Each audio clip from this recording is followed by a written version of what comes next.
Hitting your forehand like that. All I'm doing is, when I take my racket back, wherever feels comfortable, is my racket head higher than the wrist, and then it's almost like the racket falls. You're going to start going into how to actually swing your racket head on the forehand. Fundamentals of the forehand swing is basically, to make it very easy for you to understand, is when you take your racket back, the racket head has to be higher than your wrist. Okay, later on we'll go onto where and what more that makes the differences, but for you right now, when you take the racket back, make sure the racket head is higher than your wrist. And you might be asking why. Simply because this gives you a racket head speed and automatic power. Because when I turn like this and I start swinging forward, I want you to recognize what happens to the racket. It drops automatically, and this little drop gives you momentum and power. Okay, so anywhere higher than your wrist for now is the basic. So what you don't want to do is, if you take your racket back lower than your wrist, there's no momentum and you're going to lose power, spin, all those good stuff, right? So this is what you don't want to do.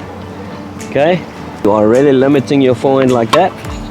All I'm doing is, when I take my racket back, wherever feels comfortable, is my racket head higher than the wrist, and then it's almost like the racket falls into the ball.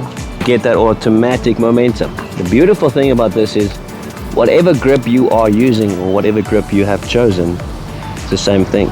So full Western grip, I start higher. Eastern, I'll start higher. All the forehand grips, you start higher than your wrist. That's the fundamental basics of how to take your racket back. Follow through the finishing of the swing. Again, later on we're going to go on to more advanced points, but for now, very important for you to understand, tennis is a lifting game, which means wherever you contact the ball there, there. Obviously the hitting zone is between the hips and the shoulders. Hitting zone means basically contact the ball in between the hitting zone for the most power and accuracy. Okay, after contact point, there needs to be a stage where the racket is going higher than the contact point. So whatever that means to you. So what you don't want is contact and the racket starts going straight down. What will happen then is, obviously the ball is going to go down. You're not going to get what you want.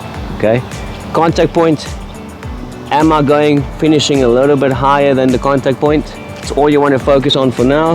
It obviously means on the higher ball, if I want my racket to go higher than the contact point, it will be a bit higher. So the higher ball will look like that.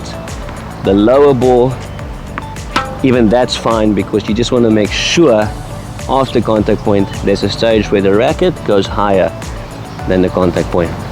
That's the basics of how to turn and how to finish.